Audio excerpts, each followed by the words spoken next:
I was 3 questions into my advanced biochemistry final when the windows exploded inward. Not broke, exploded. Glass showered the lecture hall like deadly confetti as black-clad figures swung through on rappelling lines, their boots hitting the floor with precision that spoke of countless hours of practice. The girl next to me screamed. Professor Martinez dove behind his desk. 23 pre-med students froze like deer in headlights. Before we jump back in, tell us where you're tuning in from. And if this story touches you, make sure you're subscribed, because tomorrow I've saved something extra special for you. But I didn't freeze. My hand was already moving toward the tactical pen in my backpack before my conscious mind caught up. Old habits die hard, even when you're pretending to be just another college student cramming for organic chemistry. The lead operator's eyes swept the room, cataloging threats, exits, and anomalies. When his gaze found me, sitting perfectly still while chaos erupted around me, something flickered in his expression. Recognition, maybe? Or suspicion. That moment of eye contact lasted maybe 2 seconds, but it changed everything. Because in that brief instant, he saw what 23 other students, 3 professors, and an entire university administration had missed for 2 years. I wasn't just another pre-med student drowning in student loans and caffeine. I was something else entirely. The thing about deep cover is that you become the role so completely that sometimes you forget where the performance ends and you begin. For 18 months, I'd been Maya Chen, third-year biochemistry major at UC San Diego, daughter of immigrants, future doctor, completely unremarkable except for my slightly above-average grades and my tendency to study alone. I had a dorm room decorated with periodic table posters, a meal plan that consisted mostly of ramen and energy drinks, and a carefully cultivated image of someone whose biggest worry was whether I'd get into medical school.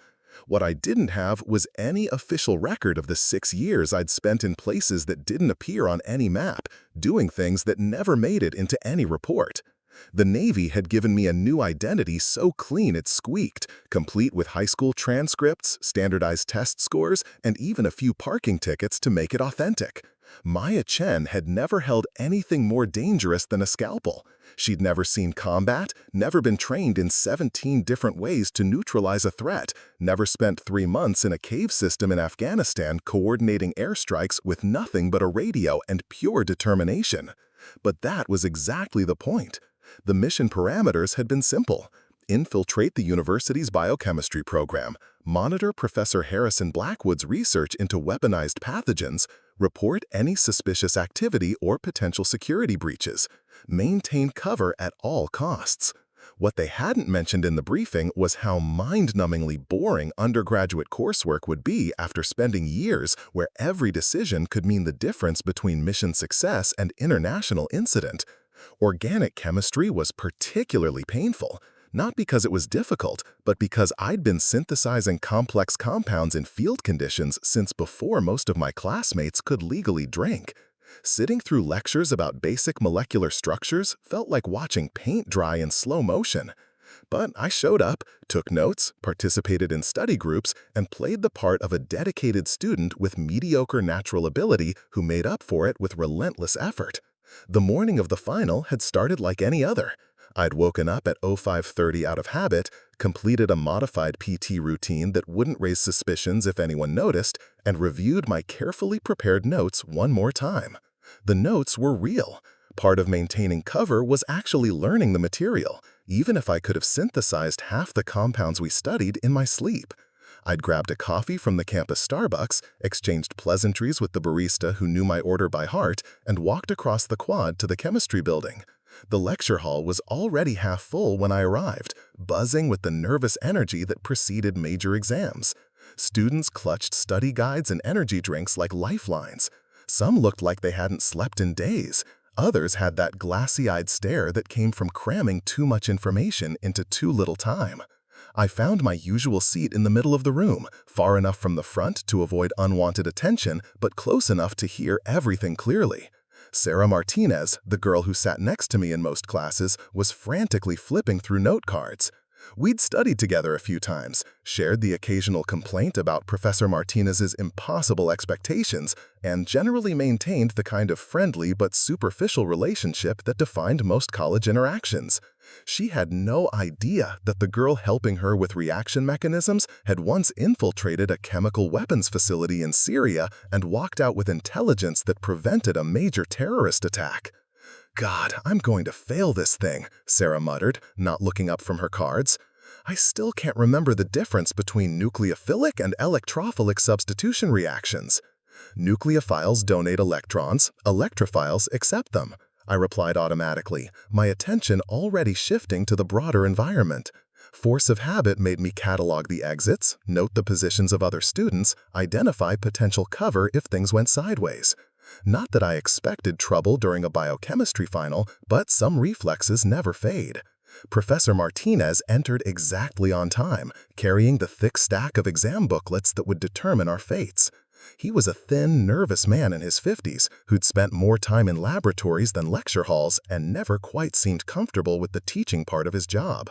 His hands shook slightly as he arranged the papers on his desk, though whether from caffeine or nerves was anyone's guess.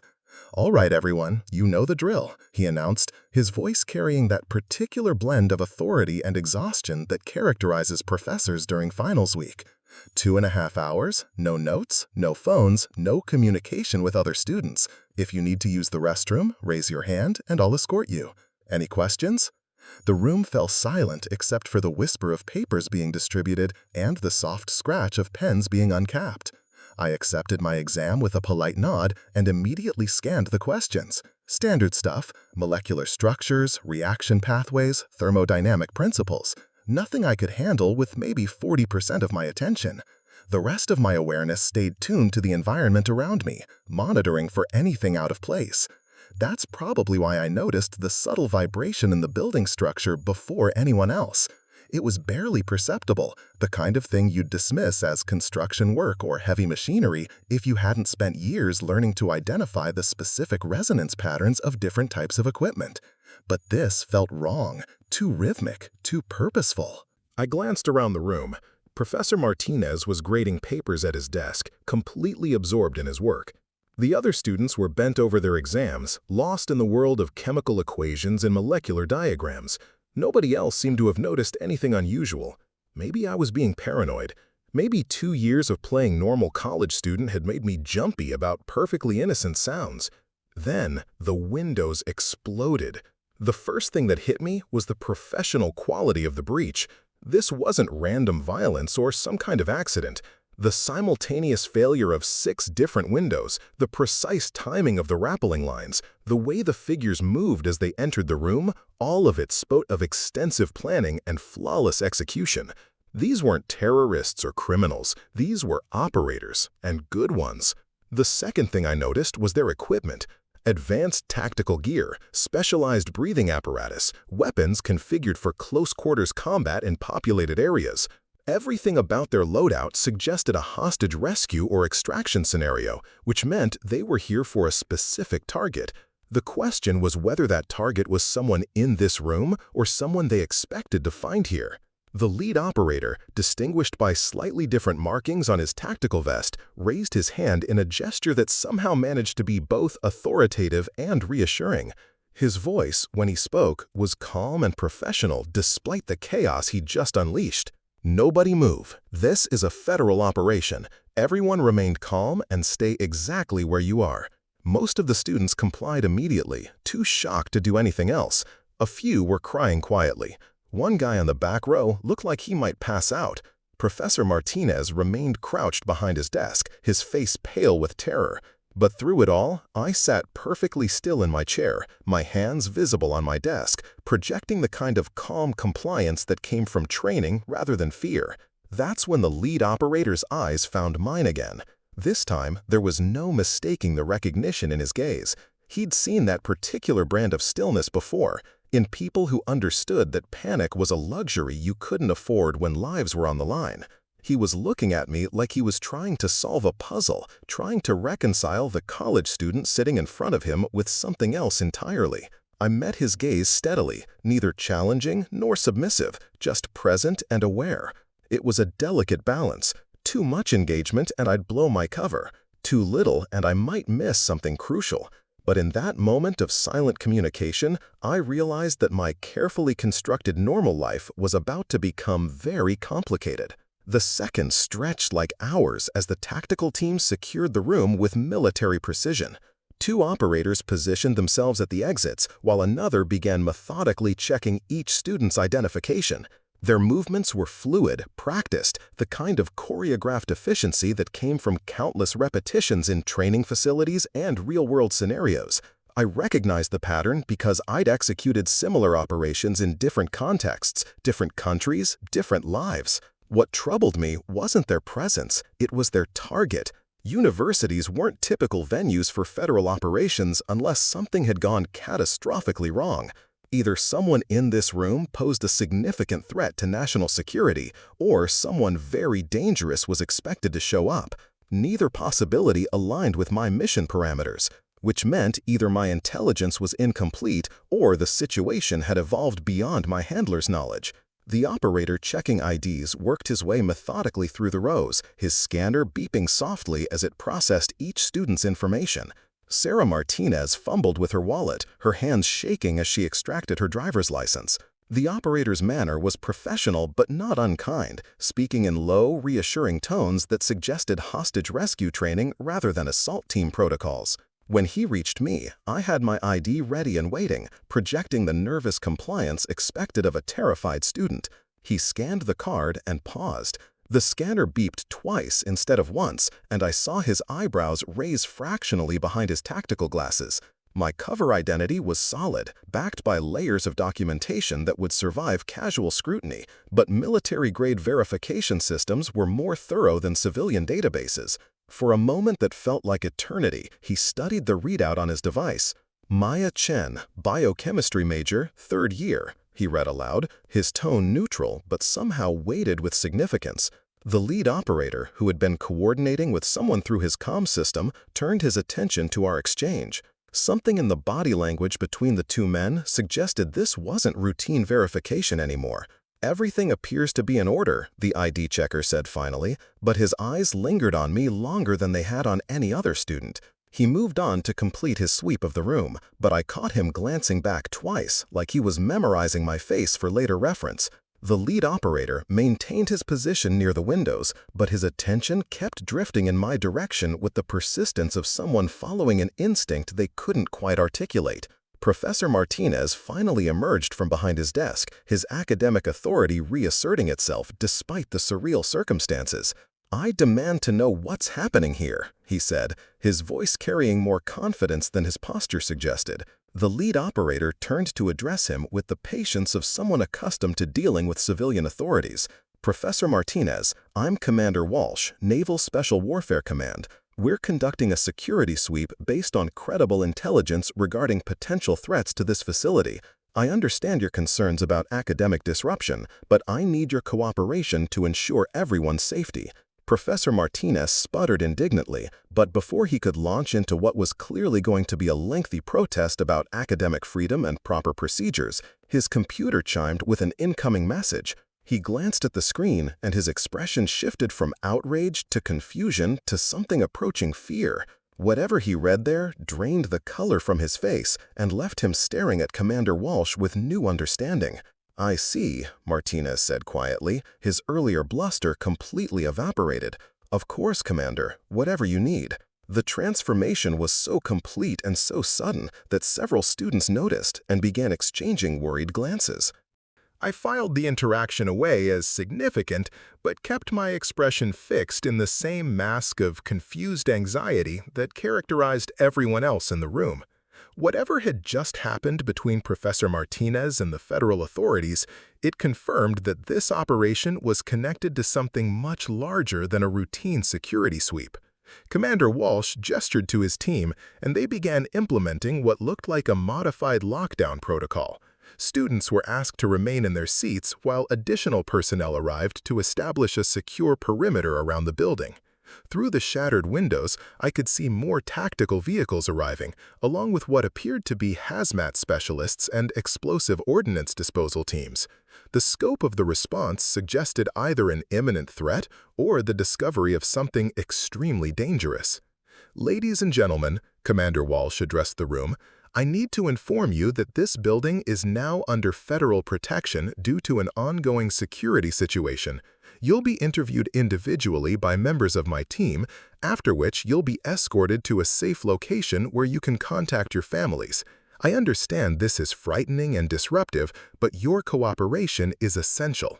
The interviews began immediately, with students being called one by one to a corner of the room where two investigators had set up a portable workstation.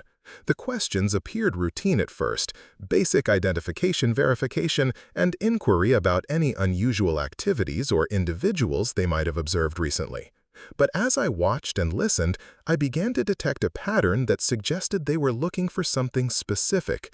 When they called Derek Thompson, a quiet graduate student who rarely spoke in class, the interview lasted significantly longer than the others. I couldn't hear the specific questions, but his body language grew increasingly agitated as the conversation progressed. Eventually, one of the investigators made a subtle hand signal, and Derek was escorted from the room by two additional personnel who had appeared as if from nowhere. The remaining students watched his departure with growing anxiety, whispered speculations beginning to circulate despite efforts to maintain silence. Sarah Martinez grabbed my arm, her fingernails digging into my skin with the desperation of someone seeking anchor in a storm. "Maya, what do you think is happening? Why did they take Derek? He's the most boring person in our entire program. He spends all his time in the lab working on his thesis project." Her words triggered something in my memory. Derek's thesis project involved advanced protein synthesis techniques with potential applications in pharmaceutical development. Nothing inherently dangerous, but the same methodologies could theoretically be adapted for less benign purposes if someone possessed the right knowledge and resources. I began reassessing everything I knew about my fellow students through the lens of potential security threats rather than academic colleagues. Maya Chen. The investigator's voice cut through my analysis, and I realized my turn had arrived. I stood slowly, projecting the nervous energy appropriate to the situation while internally shifting into operational mode. This interview would be crucial. Too much knowledge, and I'd expose my cover. Too little, and I might miss critical intelligence about whatever crisis had prompted this response. The investigators were professional but thorough, their questions designed to elicit information while revealing nothing about their actual interests. They asked about my academic background, my relationships with other students, my observations about Professor Martinez's research activities. Standard security interview protocols, but executed with the precision that suggested significant stakes. "Have you noticed anything unusual about the biochemistry program recently?" the lead investigator asked, his tone conversational, but his eyes sharp with attention. "Any new students, visiting researchers, changes in security procedures?" I considered my response carefully. Too quick an answer would suggest preparation, but too much hesitation might indicate deception. "Not really," I said finally. "Professor Martinez has been more stressed lately, but I assumed it was just the usual grant application pressure. And there was that new graduate student who started mid-semester, but that's not totally unusual." "Which graduate student would that be?" The second investigator leaned forward slightly, and I realized I'd touched on something significant. "Victor Petrov. He transferred from some European university, I think. Professor Martinez seemed excited about having him in the program." I paused, feigning uncertainty. Is he in some kind of trouble? He always seemed nice enough, just very focused on his work. The investigators exchanged glances that confirmed my suspicion. Victor Petrov was their primary interest, which meant Derek Thompson's extended interview and subsequent removal were connected to whatever threat Petrov represented. The pieces began forming a picture I didn't like. A foreign graduate student with access to advanced biochemical research, suspicious enough to warrant a federal response, and now apparently missing from the equation. "When did you last see Petrov?" the lead investigator continued, his casual tone not quite masking the urgency behind the question. "Yesterday, I think. He was in the lab when I left around 6. He practically lived there honestly, always working late, always had multiple projects running simultaneously. I let genuine puzzlement creep into my voice. What's this about? Is there some kind of security threat? Instead of answering directly, they asked me several more questions about lab access procedures, who had keys to which facilities, whether I'd noticed any unusual materials or equipment appearing recently. By the time they finished, I had a clearer understanding of the crisis unfolding around us. Victor Petrov had apparently vanished, taking with him either sensitive research materials or knowledge that posed significant enough danger to warrant this level of response. As they prepared to escort me from the room, Commander Walsh approached our station. "Miss Chen, I understand you're one of Professor Martinez's most dedicated students. Have you been working closely with any of his current research projects?" The question seemed innocent enough, but something in his tone suggested layers of meaning I wasn't getting. "I've helped with some of the basic lab work, but most of Professor Martinez's advanced research is handled by graduate students. I'm just an undergraduate." Commander Walsh nodded, but his expression remained thoughtful. "Of course. Still, if you think of anything that might be relevant to our investigation, please don't hesitate to contact us." He handed me a card with nothing but a phone number printed on official government stationery. As I was escorted toward the exit, I caught sight of Professor Martinez being led away by a different team of investigators. His face was pale and drawn, the expression of someone who had just realized the magnitude of the crisis unfolding around him. Whatever Victor Petrov had been working on, it was serious enough to bring the full weight of federal law enforcement down on our quiet university biochemistry program. The safe location turned out to be a conference room in the Student Union building, where dozens of students from various affected classrooms sat in confused clusters, calling parents and texting friends about their brush with what was already being described as a terrorist investigation. I found a quiet corner and used the provided phone to call the emergency contact number in my wallet, a seemingly innocent pizza delivery service that would route my call through appropriate channels. "Romano's Pizza, how can I help you?" The voice was cheerful and completely normal, giving no indication that I was speaking to a federal intelligence liaison. "Hi, I'd like to order a large pepperoni pizza for delivery," I said, using the code phrase that would identify me to whoever was monitoring the line. "Actually, make that a large pepperoni with extra cheese. I'm at the UC San Diego campus, Student Union building." There was a brief pause, then the voice returned with subtle changes in tone and cadence. "Understood. Delivery time is estimated at 45 minutes. Please remain at the specified location until your order arrives." The line went dead, leaving me to wait among my fellow students while federal agents swarmed the campus searching for a missing graduate student who apparently possessed something worth deploying half of Naval Special Warfare Command to retrieve. Whatever was happening, it was far beyond the scope of my original mission parameters. And I had the uncomfortable suspicion that my carefully constructed cover identity was about to become very complicated indeed. The pizza delivery arrived exactly 43 minutes later, carried by a woman in her 30s wearing the standard uniform of a college food service worker. She approached my table with practiced casualness, but her eyes held the alert awareness that marked her as something other than what she appeared to be. When she set down the thermal bag, her fingers briefly touched mine in a contact that passed me a small device disguised as a receipt. "Enjoy your pizza," she said with a smile that didn't quite reach her eyes. "Management hopes you'll continue to be a satisfied customer." I palmed the device smoothly, years of training making the motion look like nothing more than accepting a piece of paper. The woman departed as unremarkably as she'd arrived, leaving me alone with what I now realized was a secure communication device. I excused myself to the restroom, where I activated the unit in the privacy of a locked stall. The display flickered to life with a message that made my blood run cold. Package compromised. Asset status unknown. Primary objective now containment. Maintain cover at all costs. Extraction protocols suspended pending resolution. Victor Petrov wasn't just missing, he was compromised, which meant either he'd been turned by hostile intelligence or he'd gone rogue entirely. Either scenario explained the massive federal response and the urgent need to locate him before whatever he'd taken could be weaponized. But it also meant my mission had just become exponentially more dangerous. I deleted the message and returned to the conference room, where the chaos of confused students provided perfect cover for processing this new intelligence. Sarah Martinez waved me over to where she'd claimed a section of chairs near the windows, her earlier panic now replaced by the kind of morbid fascination that drew people to disaster scenes. "Maya, did you see the news coverage?" she asked, gesturing toward her phone screen. "They're calling it a potential biochemical terrorism investigation. Channel 7 has helicopters circling campus, and there are reporters setting up across from the main library." The news footage showed aerial views of our campus transformed into something resembling a military installation.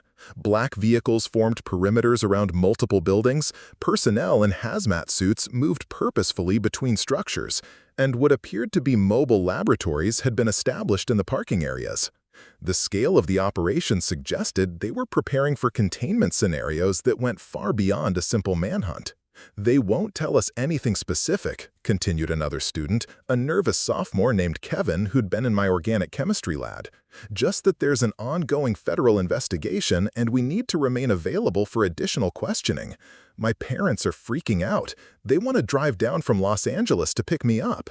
"Same here," Sarah agreed. "My mom's been calling every 20 minutes. She saw something on social media about biological weapons, and now she thinks the entire campus is going to be quarantined." Her mother's concerns weren't entirely unreasonable. The presence of hazmat teams and mobile containment units indicated that federal authorities were taking seriously the possibility of biological agents being deployed. If Victor Petrov had managed to synthesize something truly dangerous using the university's resources, the potential casualty count could be enormous. My secure device vibrated against my ribs, indicating another incoming message.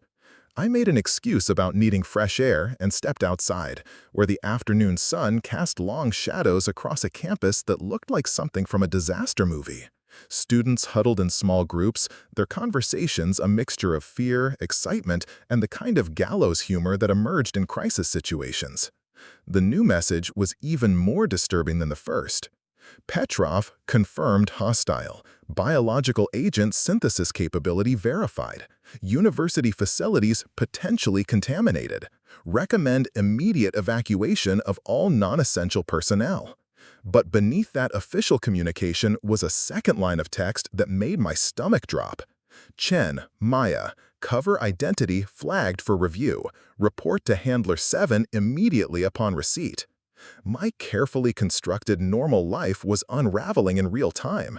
Someone in the federal response had connected dots that shouldn't have been connectable, which meant either my cover had been compromised from the beginning or Victor Petrov's activities had somehow exposed my presence on campus. Preparing and narrating this story took us a lot of time, so if you are enjoying it, subscribe to our channel. It means a lot to us. Now back to the story. Neither possibility offered much comfort. Handler 7 was a designation I recognized from briefings, but had never expected to encounter in the field. It indicated a control officer operating at classification levels far above my original mission parameters, which meant this crisis had attracted attention from the highest echelons of the intelligence community. I was about to become either a valuable asset in a major operation or a liability to be managed and contained. The meeting location came through as GPS coordinates that led to a coffee shop 3 blocks from campus, the kind of generic chain establishment that provided perfect cover for clandestine conversations. I made my excuses to Sarah and the other students, claiming that my parents had requested I meet them at a hotel near campus, and began walking toward what might very well be the end of my career as Maya Chen, biochemistry student. The coffee shop was exactly what I'd expected, crowded with university personnel, emergency responders taking breaks, and journalists trying to piece together information about the ongoing crisis. I ordered a latte and found a table in the corner, positioning myself to observe all entrances while maintaining the appearance of a stressed student checking her phone. Handler 7 arrived 20 minutes later, and I immediately understood why this crisis had escalated to his level. Agent Marcus Kane was a legend in the intelligence community, the kind of operator whose real achievements would never appear in any official record, but whose reputation preceded him into every room he entered. He looked like what he was pretending to be, a mid-level federal administrator coordinating with local authorities, but his eyes held the weight of decisions that had shaped international events. He sat down across from me without preamble, his voice pitched low enough to avoid casual eavesdropping, but loud enough to seem like normal conversation to anyone watching. "Miss Chen, I understand you've had an interesting morning. I'm Agent Kane, and I'm here to discuss some complications that have arisen regarding your academic pursuits." "I'm not sure what you mean," I replied, maintaining my cover identity, even as we both knew it was now essentially meaningless. "I'm just trying to finish my degree and get into medical school." "Of course you are," Kane agreed, but something in his tone suggested we were already past the pretense. "And I'm sure you're as surprised as anyone by today's events. Tell me, what did you think of Viktor Petrov as a fellow student?" The question was loaded with implications I didn't fully understand yet. Kane obviously knew more about Petrov's activities than he was revealing, and he was probing to determine how much I might have observed during my time maintaining surveillance on the biochemistry program. But his interest in my assessment suggested that my observations might be more significant than I'd realized. "He was brilliant," I said carefully, "probably the most talented researcher in the entire program, but there was something distant about him, like he was always thinking about something else, something beyond the scope of normal academic work." Kane nodded, making notes on what appeared to be standard interview forms, but which I suspected contained far more detailed assessments than they appeared to. "Did you ever work directly with Petrov on any projects? Did Professor Martinez ever ask you to assist with his research?" "A few times. Professor Martinez had me help with some of the equipment calibration for Petrov's work, but I wasn't involved in the actual synthesis processes. Petrov was very protective of his research protocols." "Protective how?" Kane leaned forward slightly, and I realized we'd reached the crucial part of this conversation. He would clear the lab before running certain procedures. He had his own supply of reagents that he kept secured separately from the general inventory. And he worked odd hours, often coming in late at night when the building was almost empty. I paused, pretending to recall details while actually deciding how much truth to reveal. I assumed it was just the normal paranoia of someone working on a competitive research project. Kane's expression didn't change, but I caught the slight tightening around his eyes that suggested my observations had confirmed something he'd already suspected. "Miss Chen, I'm going to be direct with you because the situation has evolved beyond the point where we can afford to maintain standard operational protocols. Viktor Petrov has disappeared with materials and research data that pose a significant threat to national security. The techniques he developed here could be used to produce biological weapons of unprecedented lethality. He let that information settle before continuing. What makes this particularly concerning is that Petrov wasn't working alone. He had assistance from someone with advanced knowledge of biochemical synthesis and security protocols, someone who helped him access restricted areas and obtain materials that should have been impossible for a graduate student to acquire. The implication was clear, and I felt the careful architecture of my cover identity crumbling around me. "You think I was helping him?"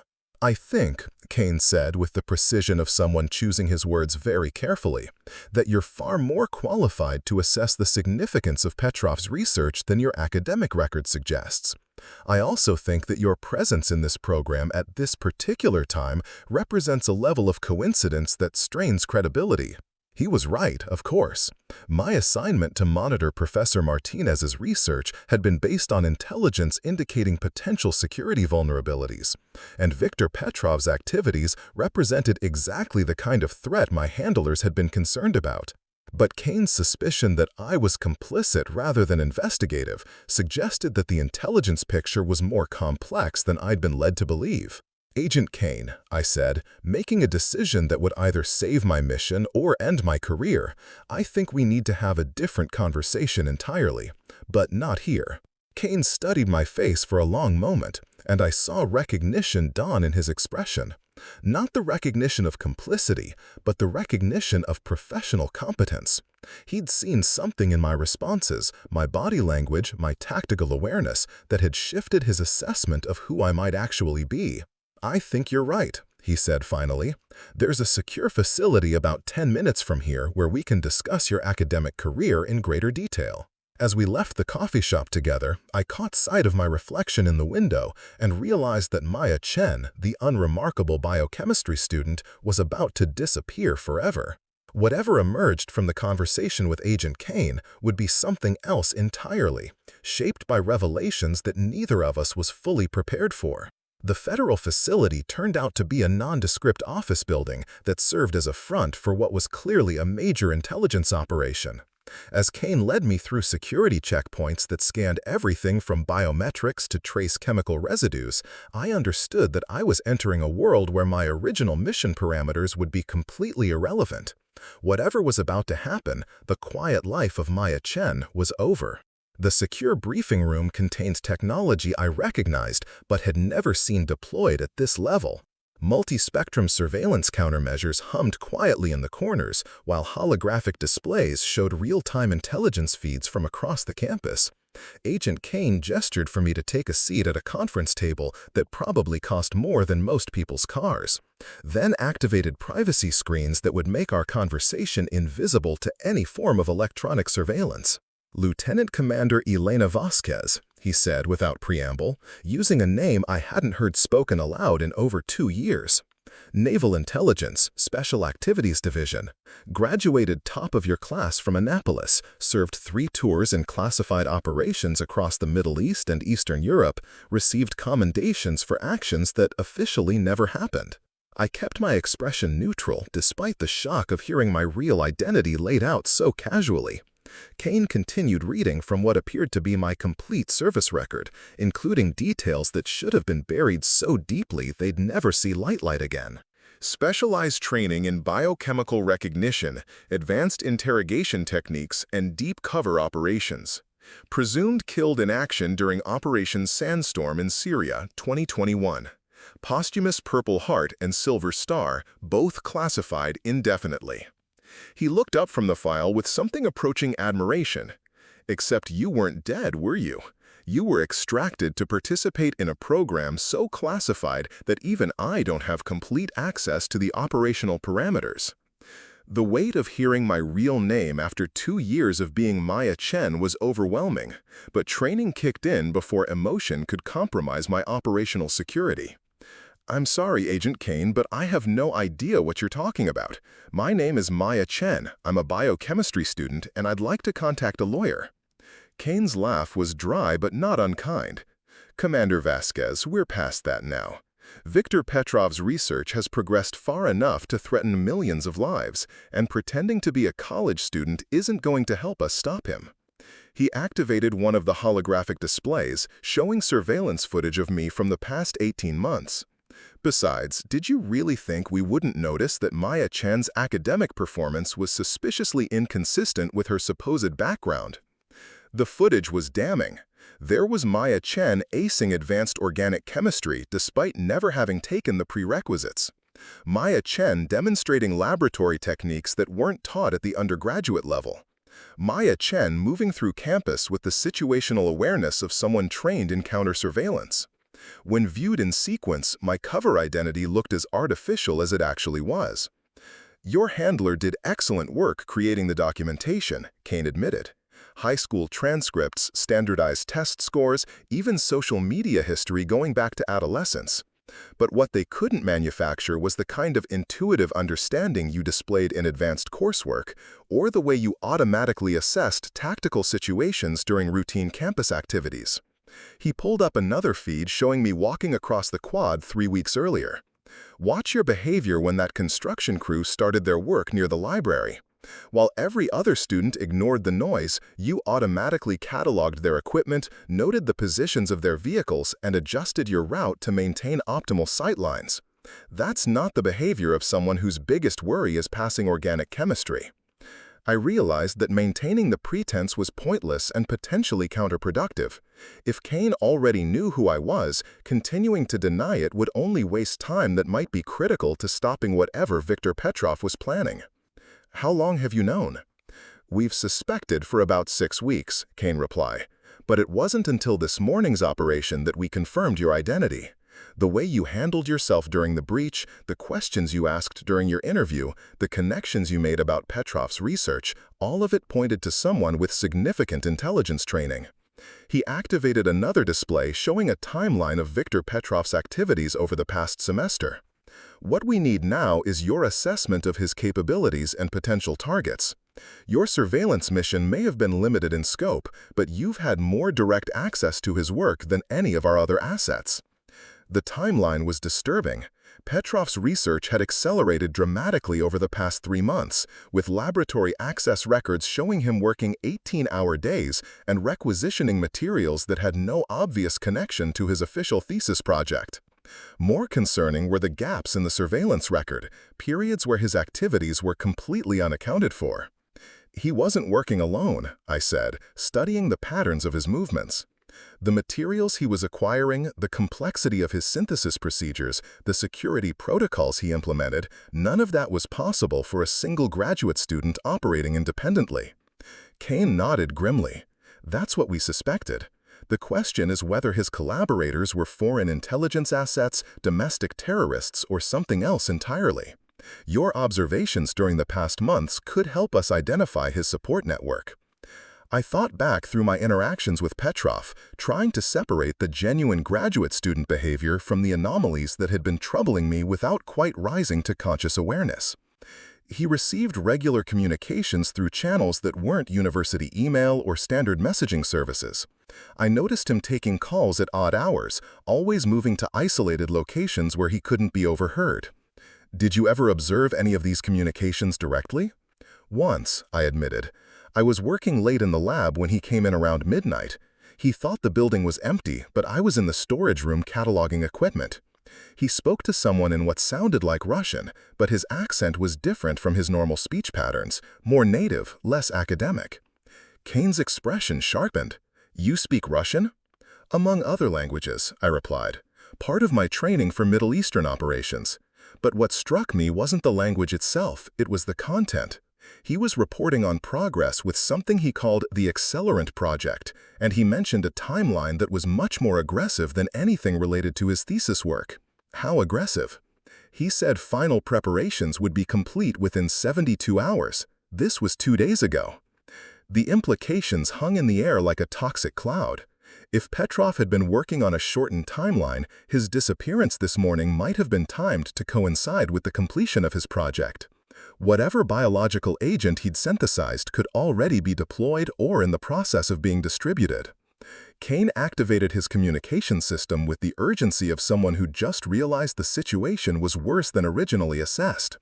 Control, this is Kane. We need immediate implementation of Protocol 7 across all major metropolitan areas within a 1,000-mile radius, possible biological agent deployment imminent. Protocol 7 was something I'd heard referenced in classified briefings, but never seen implemented. It involved coordinated surveillance of transportation hubs, water treatment facilities, and large public gatherings, with response teams positioned to react to chemical or biological attacks within minutes. The fact that Kane was authorizing it suggested that Viktor Petrov's capabilities were even more dangerous than I'd realized. I'm sorry, Agent Kane, but I have no idea what you're talking about. My name is Maya Chen. I'm a biochemistry student, and I'd like to contact a lawyer. Commander Vasquez, Kane said, using my real rank for the first time. I'm reactivating you for emergency operational status. Your cover identity is officially terminated, and you're being reassigned to the task force responsible for locating and neutralizing the Petrov threat. The weight of returning to my true identity was both relief and burden. For 18 months, I'd lived as someone else, suppressing reflexes and knowledge that were fundamental to who I actually was. But reactivation also meant accepting responsibility for stopping a threat that could potentially kill thousands of innocent people. What resources do I have? I asked, automatically shifting into operational planning mode. Full access to intelligence databases, tactical support from naval special warfare units, and authorization to requisition any equipment or personnel necessary for mission success. Kane's tone was crisp with professional urgency. But first, we need to determine Petrov's most likely targets and deployment methods. I stood and began pacing, a habit from my active duty days that helped me think through complex tactical problems. The accelerant project he mentioned suggests he's not planning a simple biological attack. Accelerants are typically used to enhance the effectiveness of existing agents or to speed up reaction times. Meaning he's probably created something that can spread faster or cause more severe symptoms than naturally occurring pathogens.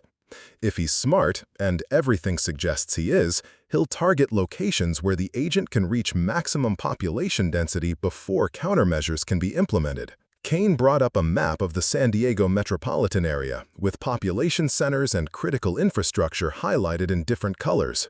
Airport? Possible, but airport security makes deployment risky.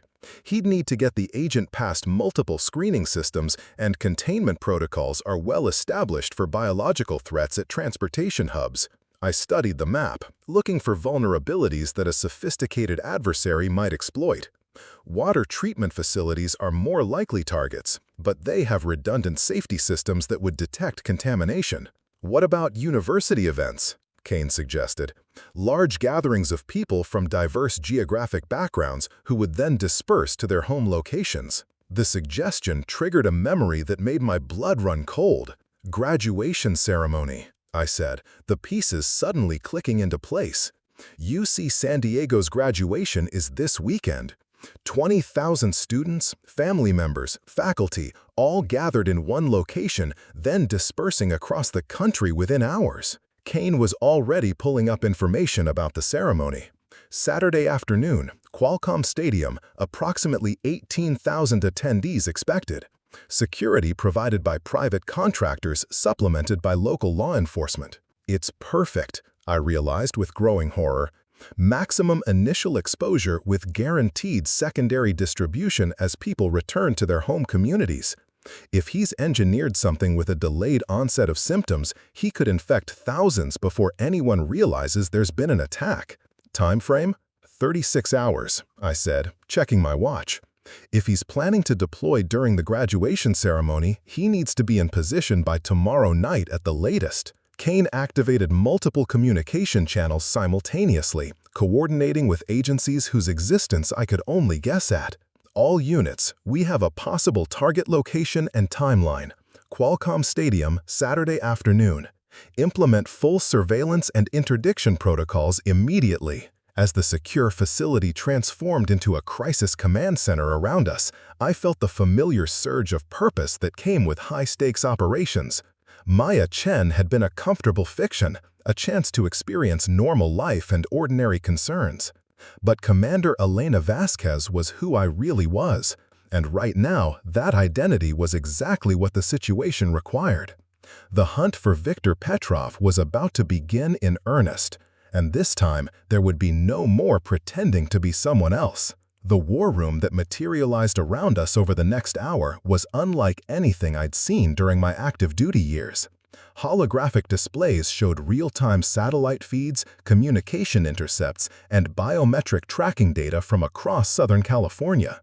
Teams of analysts worked at stations equipped with quantum computing systems that could process intelligence data at speeds that would have been science fiction just a few years ago. This wasn't just a federal response anymore. This was the full weight of the American intelligence apparatus focused on a single target.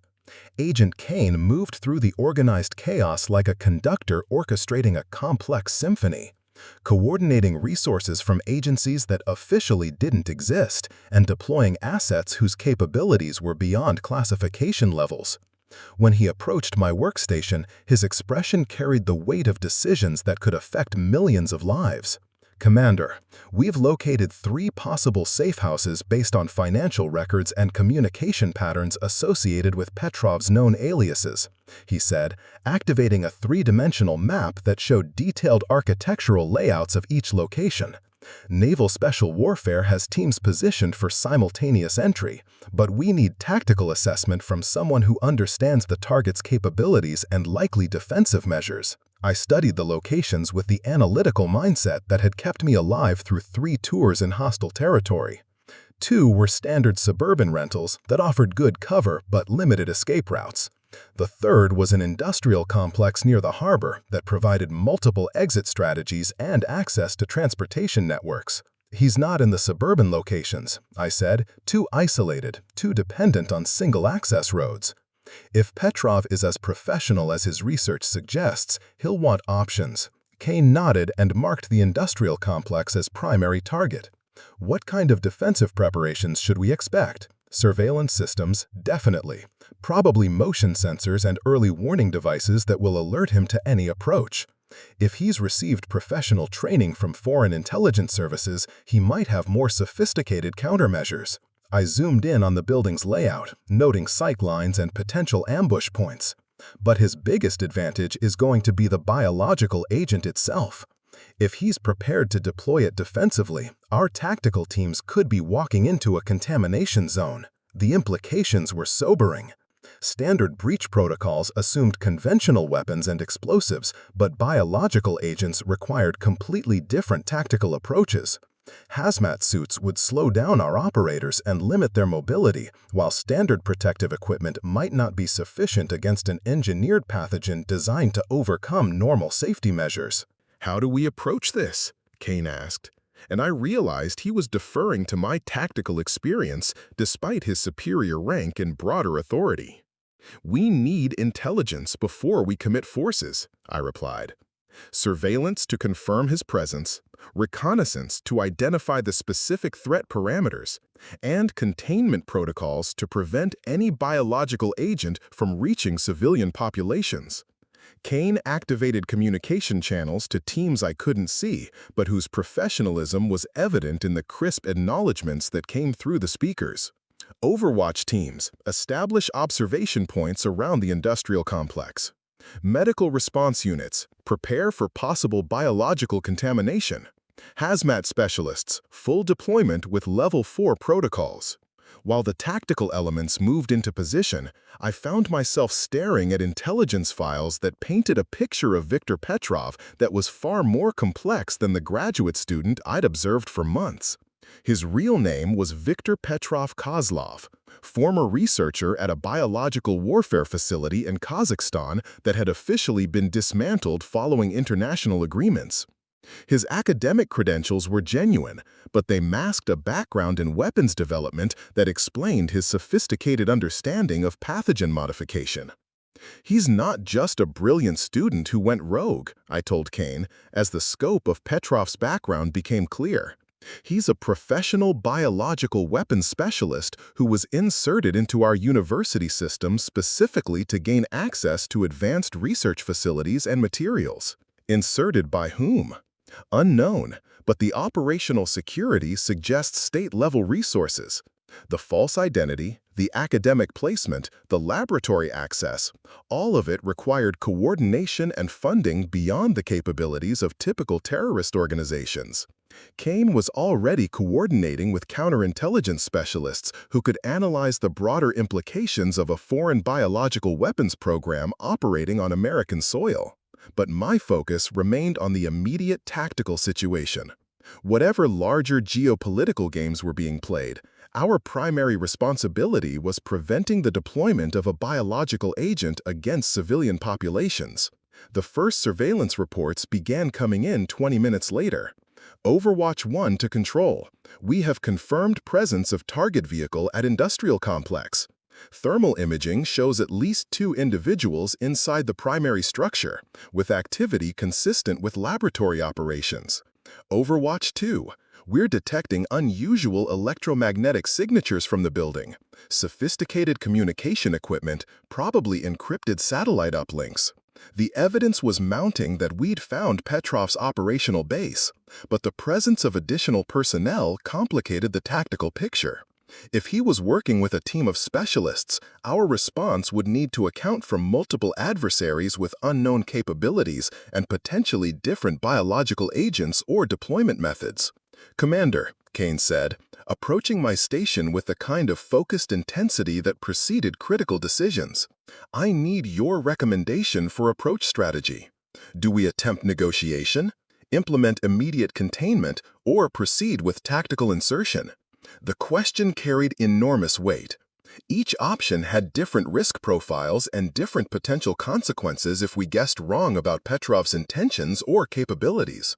Negotiation might prevent immediate deployment, but could also give him time to activate contingency plans.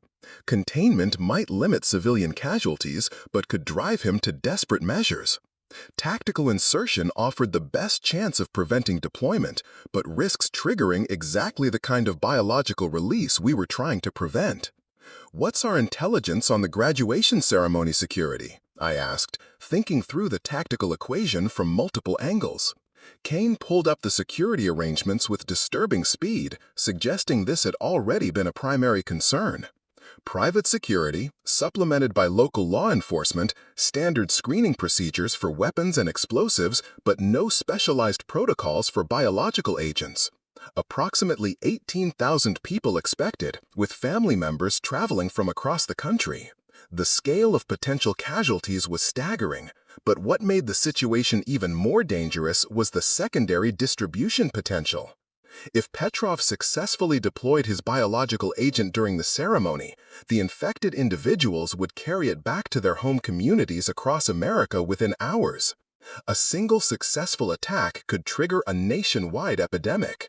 We can't risk allowing him to reach the ceremony, I concluded.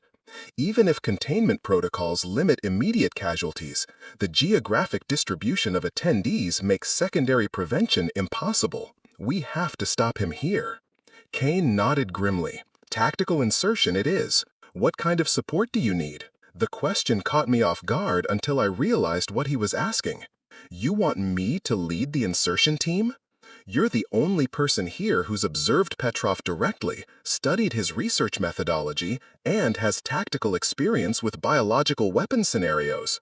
The team needs someone who can make real-time assessments about biological threats and deployment mechanisms." The logic was sound, but the responsibility was enormous.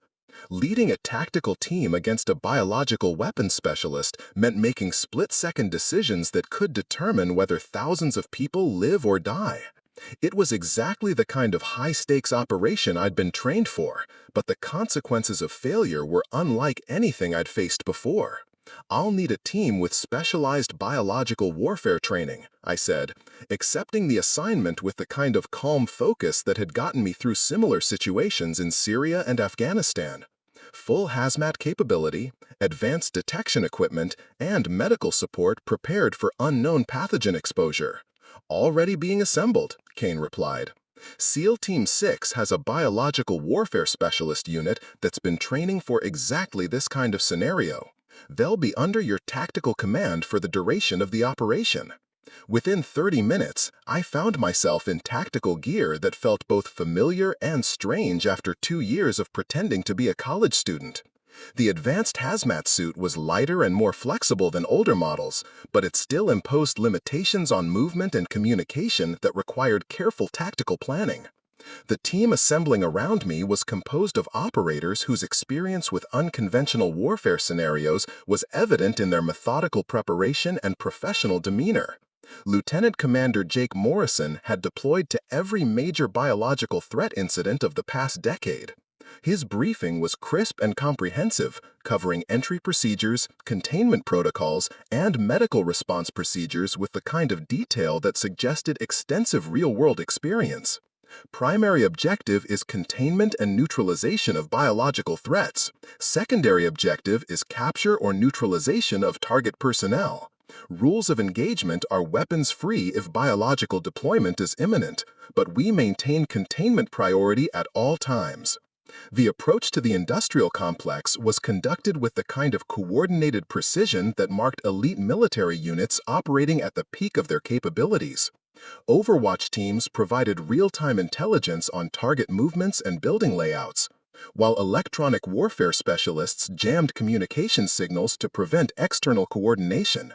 Medical response units established decontamination stations at strategic locations, and hazmat specialists prepared containment equipment for any biological agents we might encounter.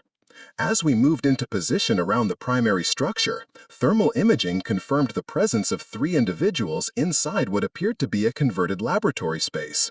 The electromagnetic signatures suggested sophisticated equipment consistent with biological research and development, but also indicated communication capabilities that could be used to coordinate with external assets or trigger remote deployment mechanisms. "Commander," Morrison's voice came through my headset with the controlled tension of someone approaching a critical decision point. "We're detecting unusual airflow patterns from the building's ventilation system, possible aerosol dispersal preparation." The implications were terrifying. If Petrov was preparing to deploy his biological agent through the building's air circulation system, he might be planning to contaminate the entire industrial area as either a diversionary tactic or a demonstration of his capabilities. Either scenario would result in massive civilian casualties and complicate our containment efforts exponentially. "How long before we can implement containment around the entire complex?" I asked, running calculations in my head about exposure patterns and civilian evacuation requirements. 15 minutes for basic perimeter, 45 minutes for full environmental isolation," came the reply from the hazmat specialists. We didn't have 45 minutes. If Petrov was preparing immediate deployment, we needed to move now, before whatever he'd synthesized could reach civilian populations. The tactical equation was brutal in its simplicity. Risk the lives of the insertion team to prevent potentially thousands of civilian casualties, or attempt containment with the knowledge that biological agents could overcome physical barriers in ways that conventional weapons could not. "All teams, prepare for immediate entry," I commanded, making the decision that would define the success or failure of the entire operation. Biological threat protocols are in effect. Any sign of aerosol deployment, implement emergency containment regardless of personnel safety. The entry was executed with the kind of choreographed violence that characterized special operations at their most effective. Doors and windows were breached simultaneously, while electronic countermeasures disabled communication systems and surveillance equipment. The team moved through the building's interior with practiced efficiency, clearing rooms and securing potential threat areas while maintaining constant communication about air quality and biological hazard indicators. I entered the main laboratory space 30 seconds behind the lead elements and immediately understood that the situation was even more dangerous than our intelligence had suggested. The equipment arrayed throughout the space was far more sophisticated than anything that should have been available to a graduate student or even a well-funded research program. This was military-grade biological warfare development capability, complete with aerosol distribution systems and environmental control mechanisms that could protect operators while deploying lethal agents. Viktor Petrov stood in the center of the laboratory with his hands raised in apparent surrender, but his expression held none of the fear or desperation I'd expected. Instead, he looked calm and almost satisfied, like someone whose carefully planned operation was proceeding exactly as intended. "Commander Vasquez," he said, using my real name with casual familiarity that sent chills down my spine. "I was wondering when you would reveal yourself, though I must admit I expected it to happen much sooner." The realization that he'd known my true identity throughout our months of shared academic experience was staggering, but the implications were even more disturbing. If Petrov had been aware of my surveillance mission from the beginning, then his entire graduate student persona had been an elaborate deception designed to manipulate our intelligence-gathering efforts. "You knew who I was the entire time," I said, keeping my weapon trained on him while scanning the laboratory for signs of biological threat indicators. "Of course I knew," Petrov replied with the kind of calm confidence that suggested he retained significant advantages despite our apparent tactical superiority. "Did you really think we would insert a biological weapons specialist into your university without comprehensive intelligence on all potential security threats?" The word "we" confirmed what I'd already suspected about state-level involvement in his operations, but it also suggested that our current tactical situation might be more complex than it appeared.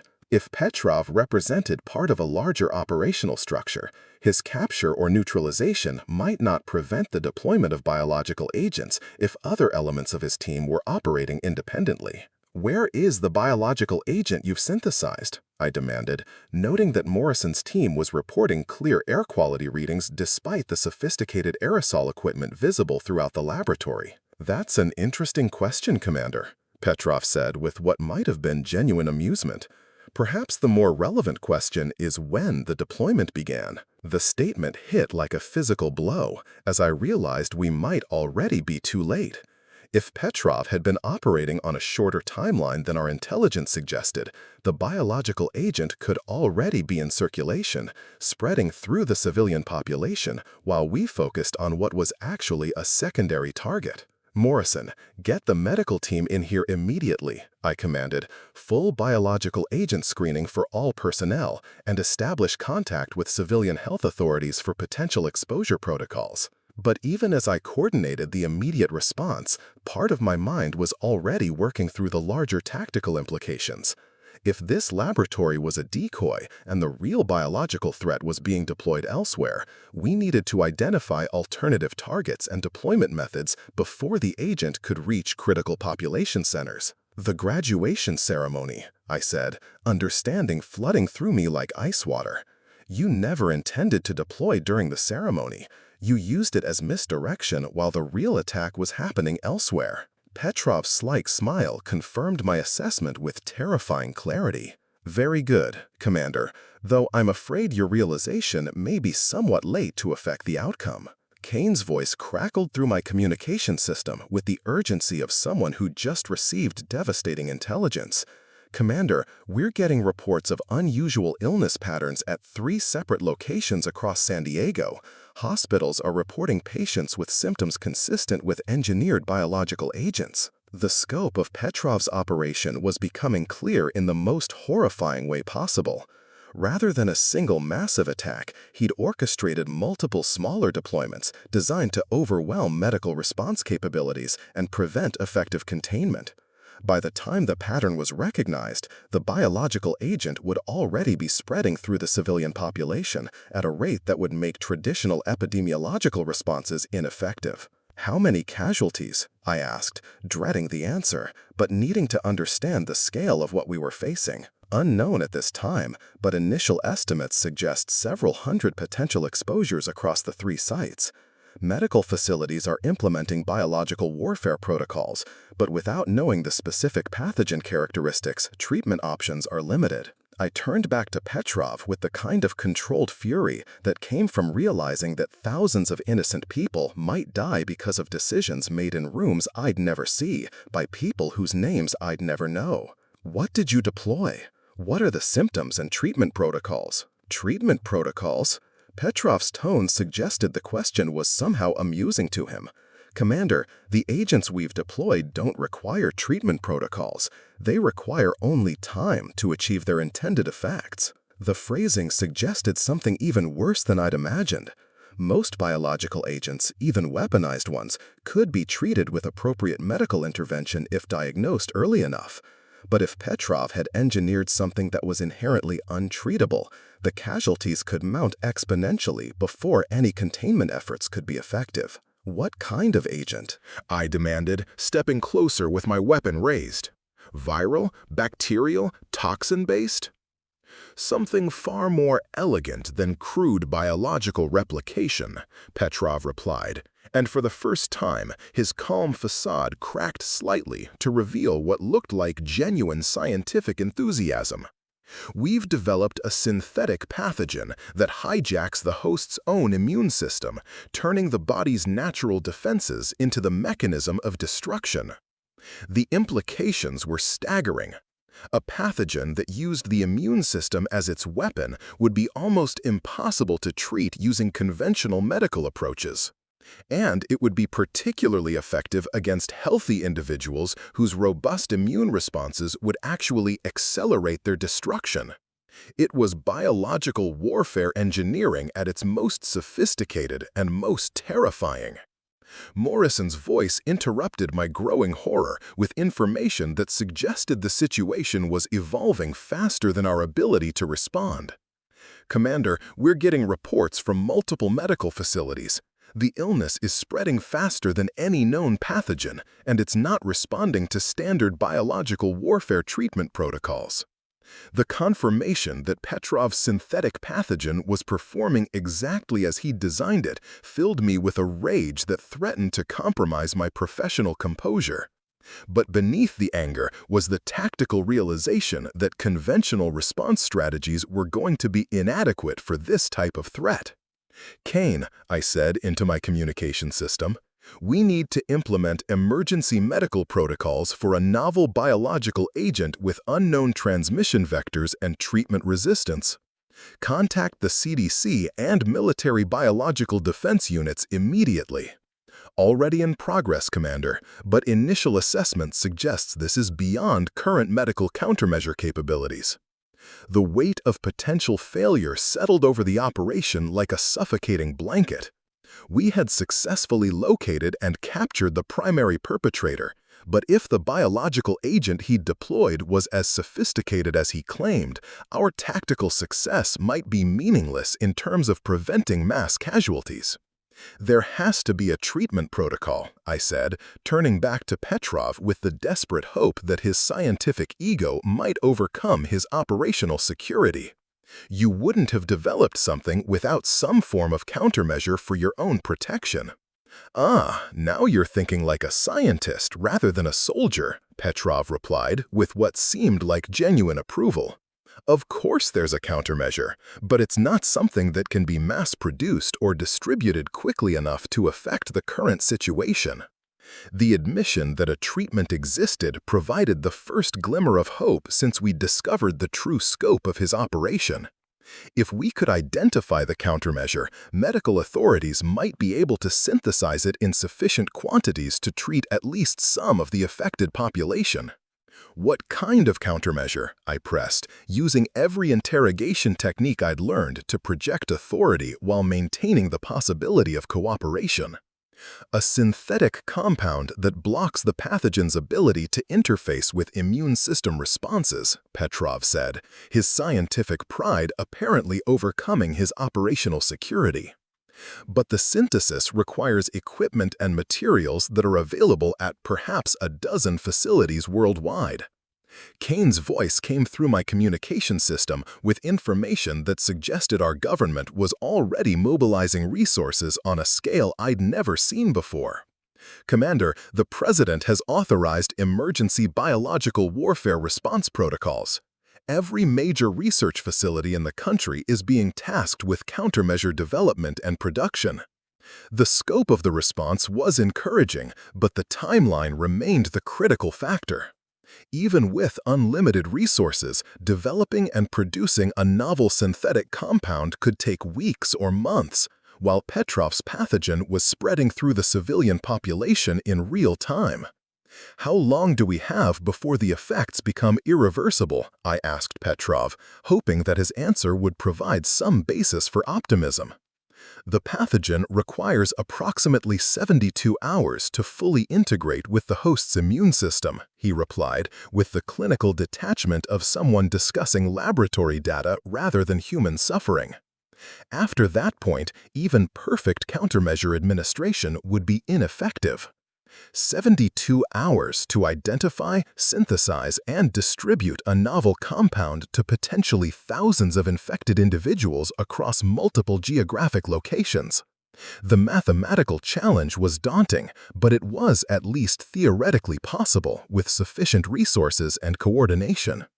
"Kane, do we have Petrov's research data?" I asked, thinking through the logistical requirements for emergency countermeasure production. "Affirmative. The laboratory contained comprehensive documentation of the pathogen's structure and the countermeasure synthesis procedures. It's being transmitted to every major biological research facility as we speak." For the first time since the magnitude of Petrov's operation had become clear, I felt something approaching hope. If his research data was complete and accurate, the combined resources of the American scientific and medical communities might be sufficient to prevent the worst outcomes of his attack. Over the next 18 hours, the secure facility became the coordination center for the most extensive medical emergency response in American history. Research teams at universities, government laboratories, and pharmaceutical companies worked around the clock to synthesize Petrov's compound, while medical facilities prepared for treatment protocols involving thousands of potentially infected individuals. The logistics were staggering. Emergency production facilities were established at 12 different locations to ensure redundancy and speed distribution. Military transport aircraft were positioned to carry completed doses to affected areas as quickly as possible. Medical personnel received crash training in administration procedures for a compound that had never been tested in human subjects. I remained at the command center, coordinating tactical elements of the response while monitoring the spread of Petrov's pathogen through civilian populations. The reports were sobering but not as catastrophic as I'd initially feared. His deployment had been sophisticated but limited in scope, affecting hundreds rather than thousands of individuals. Whether this represented a limitation in his capabilities or a deliberate choice to demonstrate effectiveness rather than maximize casualties remained unclear. Commander, Kane approached my workstation with the kind of cautious optimism that suggested positive developments. Initial production runs of the countermeasure have begun at 4 facilities. First doses should be available for distribution within 36 hours. 36 hours fell within Petrov's 72-hour window, but barely. The margin for error was thin enough to make the success of the entire operation dependent on perfect execution of every element of the response chain. "What's the status of affected individuals?" I asked, dreading the answer but needing to understand the human cost of Petrov's demonstration. "Stable but deteriorating. Symptoms are progressing exactly as his research data predicted, but the decline is gradual enough to provide treatment opportunities if the countermeasure arrives in time." The next 24 hours passed in a blur of coordination calls, status updates, and tactical decisions that would determine hundreds of people lived or died. Production facilities worked with the kind of focused intensity usually reserved for wartime manufacturing, while distribution networks prepared for the largest emergency medical deployment in American history.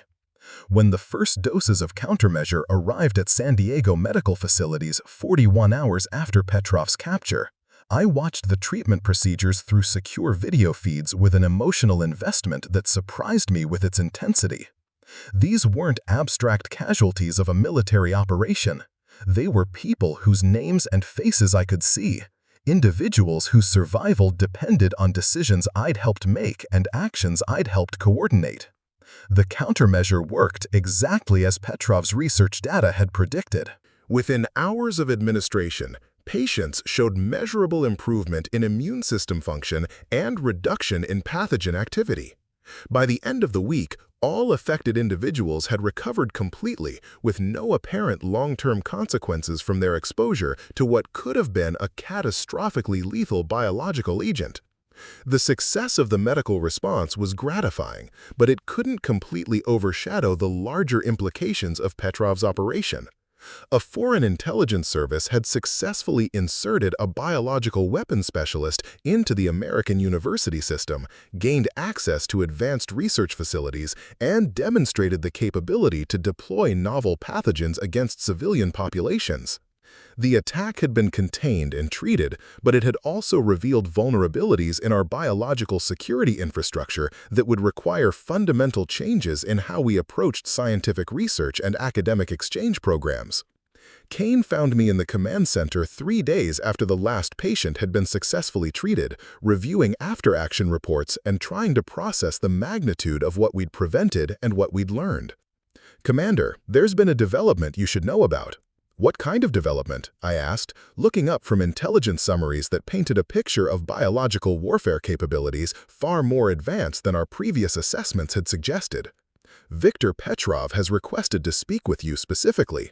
He claims to have information about additional biological warfare programs that pose ongoing threats to civilian populations." The request wasn't entirely surprising.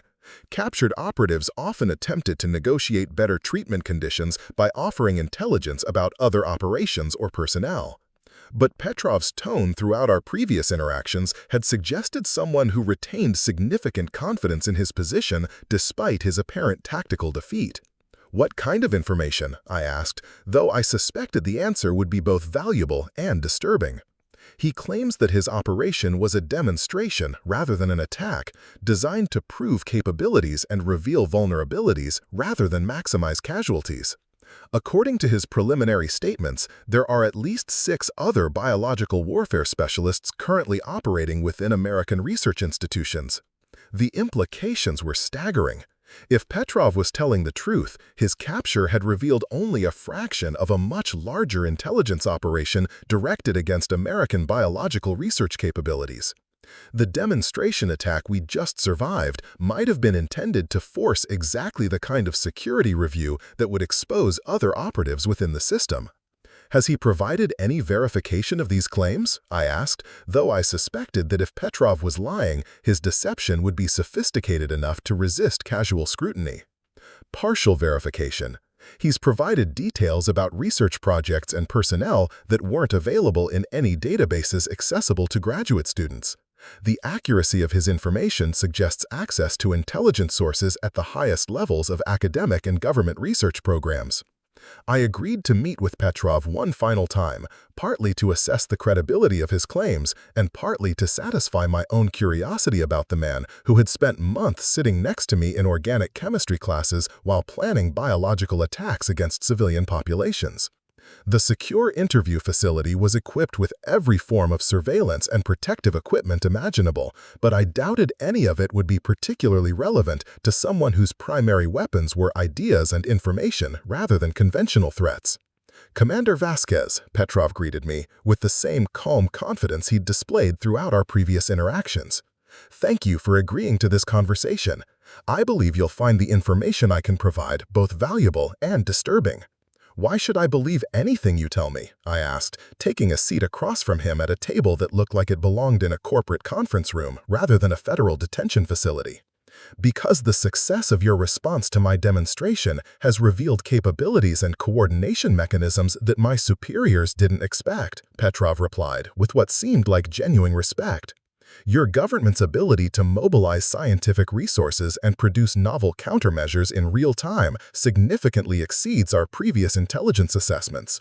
The admission that our response had surprised his intelligence handlers was gratifying, but it also suggested that future operations might be planned with more sophisticated assumptions about American biological defense capabilities. "You said there are other operatives within our research institutions," I continued. "If that's true, why reveal them now?" "Because their missions have become irrelevant," Petrov said with the matter-of-fact tone of someone discussing logistical adjustments rather than life-and-death intelligence operations.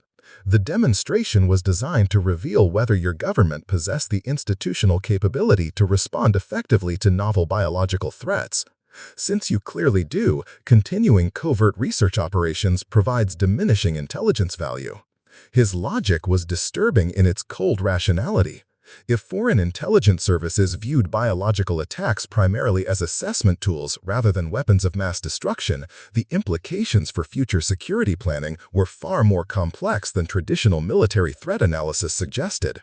Over the next 2 hours, Petrov provided detailed information about biological warfare research operations across American universities and research institutions. His intelligence was comprehensive and accurate, revealing a network of foreign operatives whose sophistication and integration into legitimate scientific programs was far beyond anything our counterintelligence community had previously detected. The debriefing sessions continued for weeks, producing intelligence that would reshape American biological security policies for years to come. But for me, the most significant outcome was the return to operational status after 2 years of pretending to be someone I wasn't. Maya Chen had been a necessary fiction, but Commander Elena Vasquez was who I actually was, and the successful resolution of Petrov's biological warfare demonstration had reminded me why that identity mattered. The mission officially concluded with Petrov's transfer to a facility whose location and purpose I wasn't cleared to know.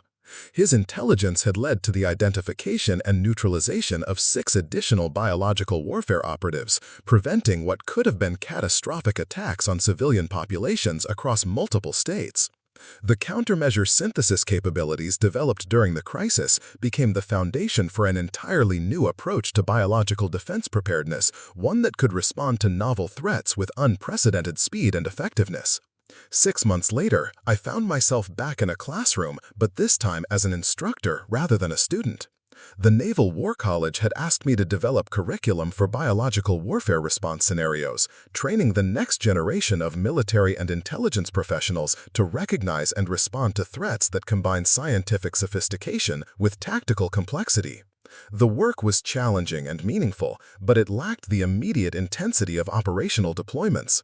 Sometimes I missed the simplicity of being Maya Chen, worried about organic chemistry exams and graduate school applications rather than biological weapons programs and international intelligence operations. But when I remembered the patients recovering from Petrov's synthetic pathogen, or when I considered the attacks that had been prevented through intelligence gained during his debriefing, I knew that returning to operational status had been the right choice. The world was full of people like Viktor Petrov, brilliant individuals whose capabilities could be directed towards either beneficial or destructive purposes depending on the institutional structures that shaped their choices. My job was to identify the threats they represented and develop responses that protect innocent people from the consequences of decisions made in rooms I might never see by people whose names I might never know. It wasn't the life I'd planned when I first entered military service, but it was the life that circumstances had required. And in a world where the difference between scientific breakthrough and biological warfare could be measured in the intentions of individual researchers, there was no more important work to be done. Up next, you've got 2 more standout stories right on your screen. If this one hit the mark, you won't want to pass these up. Just click and check them out.